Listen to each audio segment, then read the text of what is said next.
This is Dr. Lou Sella, and I am a doctor of sport and performance psychology and Flexbone Football. Here's the question: are tackles more important than A-backs in 2025?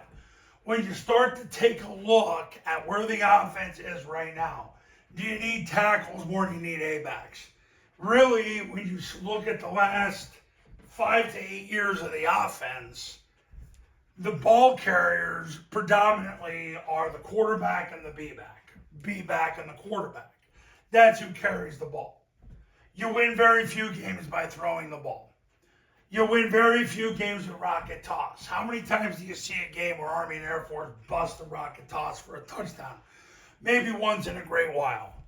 Look, here's the bottom line. Tackles on zone dive have a role because they're down basically to triple team. So if they get a 4-eye or a B-gap player, they got to down block them. On mid-triple, like I've got drawn up right here, you're seeing Air Force do this now. So if you get number 3 in the box, they're making a tackle call, and they're having the A-back replace the tackle and load, and the tackle pull and block him.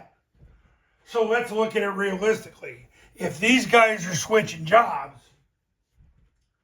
well, isn't the tackle more important? They're asking the tackle to do something a little more physical. When you look at who finishes the play with the ball, it's B-backs and quarterbacks. A-backs have a unique role in the offense, but are they more important than tackles? I think it's become debatable with the current state of the offense. If you're looking at what you're asking the tackle to do as compared to the A-back, yeah, it's pretty much you're asking the tackle to do more. A-backs, when you look at when they do have the ball, they get the ball as a benefit. Rocket toss to beat the blitz, ball gets pitched on midline triple option. They're always in an advantageous position. The tackle is not. So when we look at the offense right now in its current state, obviously guard is the most important position because he's the point man. Center would be next. We want a fearless, obedient quarterback, said that for years. Then the B-back, then the tackle, then the A-back, then the receiver. That's where we're at in 2025. Now, I know what you're saying. Dr. So, I thought this offense takes pressure off the offensive line. It does. But those who win prioritize putting better linemen out there.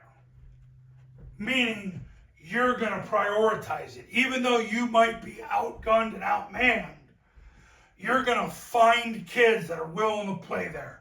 And you're going to push those kids to play there. I have a friend who runs the offense, and he has a kid that carries an A-back jersey and a tackle jersey. And ultimately, what conclusion did he draw? The kid's got to play tackle over A-back. Why? Because it's more important. You want to get the offense going, you've got to put a better player at tackle than A-back. I have struggled with making this video because it's a little mind-blowing, but that's where we're at in the current state of the Army Air Force offense and the overall Flexbone offense in 2025. Tackles are more important than A-backs.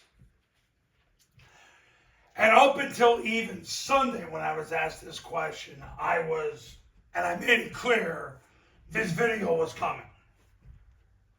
But as a head high school football coach, you've got to focus on your quarterback, B-back, and offensive line. Those 7 players are the 7 most important players. Your guards, your center, your quarterback. Now listen, your quarterback might not be your best athlete. He might be your 15th best athlete. Hopefully he's not. Hopefully he's in the top 11. But he's got to be fearless and obedient. Otherwise you can't run the offense. But your quarterback, B-back, and guards, center, tackles. Those are the top 7. I'm trying to get you closer to winning, and I'm sticking to that response based on qualitative and quantitative analysis. So there you go.